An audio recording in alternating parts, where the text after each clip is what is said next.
Hello दोस्तों, my history notes में आपका स्वागत है। और अगर आप मेरे पेज पे नए हैं तो मेरे चैनल को सब्सक्राइब जरूर कर दें ताकि आने वाली वीडियो के अपडेट्स आपको मिलती रहे। तो दोस्तों, आज का जो हमारा टॉपिक है वह है नायक राज्यों का उदय। तो दोस्तों, इस टॉपिक में हम देखेंगे कि दक्षिण भारत में जब विजयनगर साम्राज्य का वर्चस्व था तो उस समय कैसे छोटे छोटे राज्यों का उदय हुआ जिनको नायक राज्य कहा जाता है। और हम ये भी देखेंगे कि इनके राजाओं के साथ कैसे संबंध थे, किस तरीके से ये राजाओं को भेंट देते थे और कैसे अपने पास एक सैनिक टुकड़ी रखते थे जो समय समय पर युद्ध के दौरान राजाओं की सहायता के लिए कार्य करती थी। और साथ में हम इसके इतिहास लेखन को भी देखेंगे और ये भी देखेंगे किन किन स्रोतों से हमें नायक राज्यों के बारे में जानकारी मिलती है। तो चलिए दोस्तों, शुरू करते हैं। 15वीं तथा 16वीं शताब्दी में विजयनगर शासकों कृष्णदेव राय तथा अच्युत देव राय के शासनकाल में बड़ी संख्या में नायकों का उदय हुआ। विजयनगर राजाओं द्वारा इन नायकों को भू क्षेत्र आवंटित किए गए थे, जिसके बदले में इन नायकों को सैनिक टुकड़ी रखनी होती थी तथा राज्य की ओर से करों की वसूली करनी पड़ती थी। ऐसे भू अनुदानों ने ही स्वतंत्र राजनीतिक व्यवस्थाओं का आधार तैयार किया, जिन्होंने विजयनगर शासन के दौरान राज्यों का दर्जा हासिल कर लिया। इनमें से कुछ शक्तिशाली नायक राज व्यवस्थाएं इकेरी तथा ओडियार उत्तरी दक्षिण कर्नाटक क्षेत्र में, सेंजी तंजावुर तथा मदुरै के नायक तमिल क्षेत्र में स्थापित थे। इन राज्यों ने शक्तिशाली और स्वतंत्र होने के बावजूद विजयनगर शासकों के प्रति स्वामी भक्ति दर्शाकर अपनी निष्ठा का दावा किया। नायक राज व्यवस्थाएं 18वीं शताब्दी में 1730 के दशक तक अस्तित्व में बनी रही, जब प्रमुख नायक राज्यों में से अंतिम मदुरै का पतन हुआ। नायक राज्य मूल रूप से तेलुगु थे। उन्हें वाडुगा या उत्तरी प्रदेश के निवासी कहा जाता था। नायक राज व्यवस्थाएं उन विशेषाधिकारों से उभरी और विकसित हुई जो विजयनगर के शासन के दौरान उन्हें दिए क्षेत्रों में उन्हें उपलब्ध थी। अभिलेख्य साक्ष्य 15वीं तथा 16वीं शताब्दी में विशाल संख्या में नायक अधिकारियों की मौजूदगी की पुष्टि करते हैं।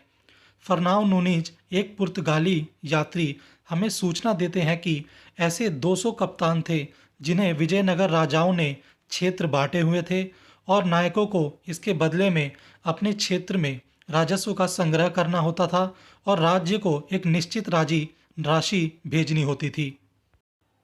साथ ही अपने क्षेत्र में राजा के लिए एक निश्चित आकार में सैन्य टुकड़ियों का प्रबंधन भी करना पड़ता था। इन नायक अधिकारियों के बीच भी एक प्रकार का पदानुक्रम मौजूद था। इनमें से बहुतों को अधिस्वामी का दर्जा प्राप्त था, तो अन्य दूसरे मात्र अधीनस्थ स्वायत्त सरदार या बड़े नायकों के प्रतिनिधि मात्र थे। किंतु जब शासकों का राजनीतिक वर्चस्व कमजोर होने लगा, विशेषकर 1565 में के बाद कुछ नायकों ने अपने संबंधित क्षेत्रों में अपनी स्वतंत्रता का प्रदर्शन किया। मदुरै, तंजावुर, सेंजी और इकेरी के अभिलेखों तथा साहित्यिक ग्रंथों के आधार पर यह पता चलता है कि नायक वंशों के पूर्वजों को 16वीं शताब्दी में चिन्हित किया जा सकता है, जब उन्हें कृष्णदेव राय तथा अच्युत देव राय के काल में नायक अधिकारियों के रूप में नियुक्त किया गया था। मिसाल के लिए मदुरै, सेंजी और इकेरी के नायक राज्यों का उदय 16वीं शताब्दी में कृष्णदेव राय के काल में हुआ था। तंजौर तथा मदुरै के नायक राज्यों की स्थापना अच्युत देव राय के काल में हुई थी। मदुरै तंजावुर सेंजी का उद्भव। नगमा नायक और उसका पुत्र विश्वनाथ नायक मदुरै नायक राज्य के संस्थापक थे। मदुरै के नायकों के उदय को इतिवृत्तों में भली भांति दर्ज किया गया है। यह इतिवृत्त मदुरै के नायकों के सैन्य कौशल के गौरव को प्रदर्शित करते हैं, विशेषकर विश्वनाथ के, और इनकी इस क्षेत्र के स्वायत्त सरदारों से समझौता करने की योग्यता की। विश्वनाथ को दुर्गों,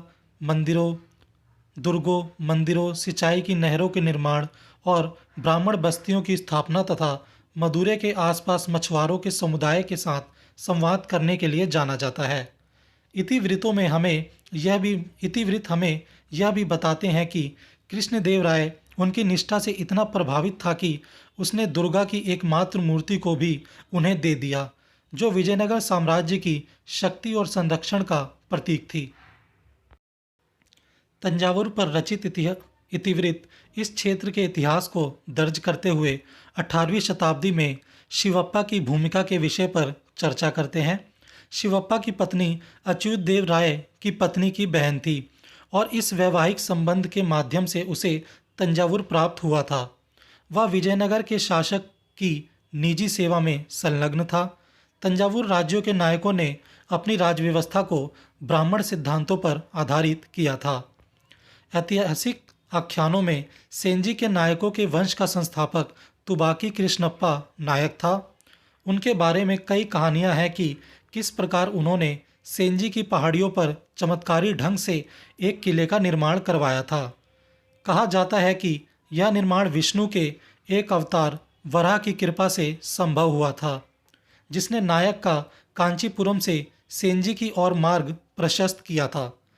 कुछ दस्तावेजों में कृष्णप्पा नायक का वर्णन विजयनगर साम्राज्य से पूर्व के समय से संबंध रखने वाले एक गडरिये परिवार से बताया गया है। इस प्रकार सेंजी नायक के नायकों के उद्भव की कथा एक दुर्ग तथा एक राज्य पर आधारित है, जिनका सृजन संसाधनों की उपलब्धता तथा चमत्कारी ढंग से प्राप्त दैवीय मिथ से हुआ था। नायकों ने इसके बाद दुर्ग की मरम्मत करवाई और उसके चारों ओर एक नगरीय केंद्र का विकास हुआ। नायक राज्य निर्माण के आधार। नायक राज्यों की उत्पत्ति तथा उनका सुदृढ़ीकरण 6 मुख्य घटकों पर आधारित था। इनमें से प्रथम नकद धन पर आधारित था। स्रोत बताते हैं कि मदुरै के नगमा नायक ने अपने राजा होने का अधिकार का दावा स्वयं के पास धन की विशाल राशि होने के आधार पर किया था। दूसरा, राज्य की उत्पत्ति में भाड़े के सैनिकों की महत्वपूर्ण भूमिका थी। वह गतिशील थे और शस्त्रों तथा अच्छे घोड़ों से सुसज्जित थे। तीसरा, एक क्षेत्र की उपलब्धता जहां ये स्वयं को आबाद कर सकते थे और अपनी शक्ति को सुदृढ़ीकृत कर सकते थे। चौथा, विजयनगर शासकों के प्रति निष्ठा भी महत्वपूर्ण थी। वह कमजोर हो चुके थे तथा इन नए स्थापित राज्यों को मान्यता प्राप्त करते थे। पांचवा, शक्ति का सुदृढ़ीकरण दैवी शक्ति पर आधारित होना चाहिए था तथा इस दैवी शक्ति के प्रति पूर्ण समर्पण का प्रदर्शन अत्यंत महत्वपूर्ण था। उदाहरण के लिए देवी मीनाक्षी मदुरै के नायकों की संरक्षिका देवी थी। छठा, क्षत्रिय वंश से जोड़ने के लिए वंशावलियों का निर्माण करना और मंत्रियों तथा सलाहकारों के रूप में कार्य करना महत्वपूर्ण था। नायक अपनी स्वतंत्रता का दावा स्वयं कर सकते थे यदि उनके पास संपत्ति हो, गतिशीलता हो और वे शस्त्रों से सुसज्जित हो, उनका क्षेत्र विशेष पर नियंत्रण हो और साथ ही उन्हें विजयनगर के राजाओं की तथा दैवीय मान्यता प्राप्त हो। राम राय के शासनकाल में दक्षिण भारत की राजव्यवस्था में एक अन्य लक्षण विकसित हुआ, जिसे बर्टनस्टीन आनुवांशिकतावाद के उदय के रूप में व्याख्यात करते हैं। राम राय ने ब्राह्मण सेना नायकों को हटाकर अपने पारिवारिक तथा नज़दीकी संबंधियों की नियुक्ति कर दी। यहाँ तक कि उसने अपने दोनों भाइयों तिरुमल और वेंकटाद्रि को सेना का प्रभारी बना दिया। इस तरह आनुवांशिक राज्य व्यवस्था की शुरुआत हुई। नायकों ने अपनी शक्ति का आनुवांशिकता के आधार पर विस्तार करने का प्रयास किया। खास तौर पर मारवाड़ के सरदारों ने, जो आगे चलकर 17वीं शताब्दी में एक स्वतंत्र राज्य की स्थापना करने में सफल रहे। विजयनगर शासकों के साथ नायकों के संबंध। नायकों तथा विजयनगर शासकों के बीच संबंध निष्ठा के प्रदर्शन से विद्रोह में रूपांतरित हुए। ज़्यादातर नायक शासकों द्वारा विजयनगर शासकों की सहायता आपस में एक दूसरे को दबाने के लिए प्राप्त की जाती थी। उदाहरण के लिए सेंजी के नायक विजयनगर के शासकों के प्रति 1592 तक निष्ठावान रहे थे। इसी प्रकार तंजौर के नायक 16वीं शताब्दी के दौरान विजयनगर के शासकों के प्रति निष्ठावान रहे और उन्होंने विजयनगर के राजा वेंकटपति देव को गोलकुंडा की सल्तनत के आक्रमण के विरुद्ध समर्थन प्रदान किया था। मदुरै के नायक भी विश्वप्पा तथा उसके उत्तराधिकारी भी विजयनगर के शासकों के प्रति निष्ठावान रहे थे तथा उन्होंने विजयनगर के राय की सहायता पुर्तगालियों के विरुद्ध की थी। कृष्णदेव राय तथा अच्युत देव राय दोनों ही अक्सर नायकों को एक स्थान से दूसरे स्थान पर स्थानांतरित करते रहते थे। 1592 के बाद विजयनगर के राजा वेंकटपति प्रथम ने नायकों पर नियंत्रण स्थापित करने के लिए अपनी राजधानी को पेनकोंडा से चंद्रगिरी में स्थानांतरित किया। इसने नायकों के बीच रोष पैदा किया, जो अक्सर विजयनगर शासकों को भेंट देने में आनाकानी करते थे। जब भी विजयनगर के शासक प्रशासन को केंद्रीकृत करने के लिए अपनी शक्ति में वृद्धि करते थे, तब तक नायक शासकों की सत्ता को चुनौती देते थे। उदाहरण के लिए 1580 के दशक में के बाद मदुरै के नायकों ने विजयनगर के शासकों के विरुद्ध विद्रोह किया और उन्हें करों के भुगतान से इनकार कर दिया। वेंकटपति को मदुरै के नायकों को दबाने के लिए अपनी सेना को भेजना पड़ा ताकि राजस्व की वसूली की जा सके। अक्सर विजयनगर के शासक एक नायक को दूसरे नायकों के विरुद्ध भड़काते थे ताकि विजयनगर की सत्ता को चुनौती देने के लिए कोई शक्तिशाली विकल्प उठ खड़ा ना हो। कुछ नायक राज्य विजयनगर शासकों के लिए हमेशा मुश्किल बने रहे। ओडियार के स्वायत्त शासक जो मैसूर के क्षेत्र में बसे थे ने विजयनगर के शासकों की अधीनता को कभी स्वीकार नहीं किया। 1614 के बाद नायकों की राजनीतिक दृष्टिकोण में एक परिवर्तन दिखाई देता है।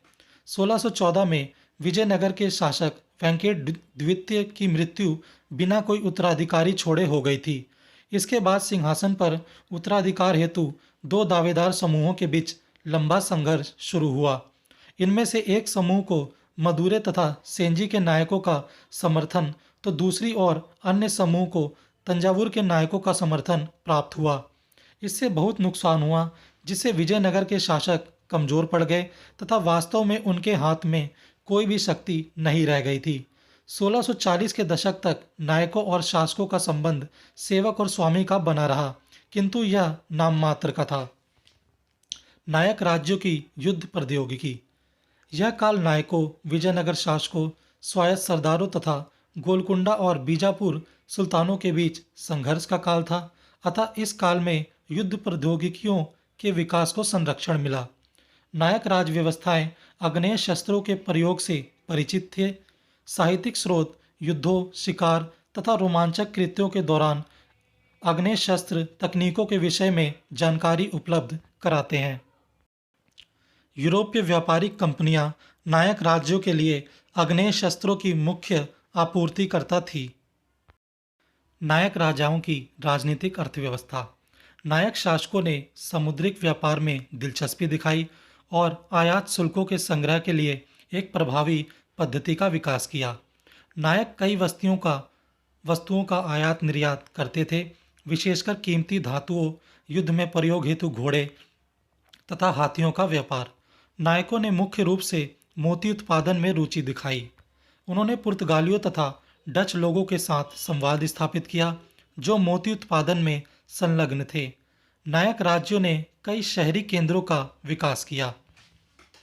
इतिहास लेखन। संजय सुब्रमण्यम की सिंबल्स ऑफ सब्सटेंस कृति तथा इसके बाद आने वाली फिलिप बी वैगनर की टाइडिंग्स ऑफ किंग कृति नायक शासकों के इतिहास को समझने हेतु उपयोगी योगदान है। Symbols of substance Tanjore, Madurai तथा सेंजी के तीन प्रमुख नायक राज्यों की राजनीतिक संस्कृति पर विचार करती है। यह युद्ध तथा संघर्षों के विषय और नायकों के राजत्व प्रकृति को भी उजागर करती है। ऐतिहासिक स्रोत। नायक काल के इतिहास के लिए विभिन्न प्रकार के स्रोत हैं। नायक शासकों के संरक्षण में निर्मित बहुत से मंदिरों में पत्थरों की दीवारों पर उकेरे गए अभिलेख महत्वपूर्ण स्रोत है, जो हमें भूमि अनुदान, दान ग्रहण करने वालों के विषय में और विभिन्न प्रशासनिक गतिविधियों के बारे में जानकारी प्रदान करते हैं। सेंजी, मदुरै, तंजावुर और अन्य राज्यों के नायक दरबारों के संरक्षण में रचित बहुत से साहित्यिक ग्रंथ भी नायक इतिहास के महत्वपूर्ण स्रोत हैं। इन ग्रंथों को तेलुगु, संस्कृत और तमिल में लिखा गया है। यह मुख्यतः दरबारियों, पंडितों और शिक्षित अधिकारियों जो बहुभाषी थे के द्वारा लिखे गए थे। ऐतिहासिक ग्रंथ रायवाचकमु की रचना स्थानपति द्वारा की गई थी, जो मदुरै के शासक विश्वनाथ नायक का प्रतिनिधि था। यह ग्रंथ कृष्णदेव राय के समय की कला, संस्कृति और अर्थव्यवस्था और राजनीतिक घटनाओं और गतिविधियों की जानकारी देती है। नायक दरबार के साहित्यिक ग्रंथ हमें यह विश्वास दिलाते हैं कि नायक शासक शक्तिशाली थे और विजयनगर के राजनीतिक प्राधिकार से स्वतंत्र थे। जेसुइटों के विवरण तथा डच और पुर्तगाली दस्तावेज एक बिल्कुल ही दूसरा चित्र प्रस्तुत करते हैं। डच और पुर्तगाली दस्तावेज हमें यह सूचना देते हैं कि 17वीं शताब्दी के दौरान के बड़े नायक नियमित रूप से विजयनगर शासकों को भेंट प्रदान करते थे। यदि कोई नायक भुगतान करने से इनकार करता तो शासक सेना भेजकर उस भेंट की उगाही करते थे। ऐसा हमें सेंजी के विषय में देखने को मिलता है, जिसने भेंट देने से इनकार कर दिया था और विजयनगर शासक वेंकटद्वितीय द्वारा उसे सैन्य बल प्रयोग से अधीनस्थ करना पड़ा। 16वीं शताब्दी के दक्षिण भारत की राज्य व्यवस्था युद्धों से घिरी हुई थी। नायक राज्यों का विकास उस समय हुआ जब विजयनगर साम्राज्य कृष्णदेव राय के अधीन अपने शिखर बिंदु पर था।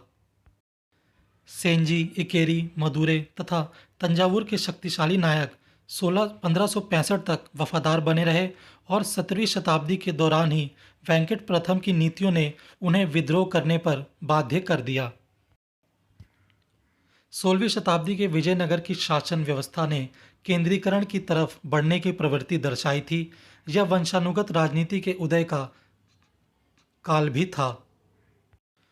तो दोस्तों, इसी के साथ हमारा ये टॉपिक भी समाप्त हुआ और कमेंट करके ज़रूर बताइएगा कि आपको कैसा लगा। तो चलिए मिलते हैं नेक्स्ट वीडियो में, और इसे देखने के लिए आपका बहुत बहुत शुक्रिया।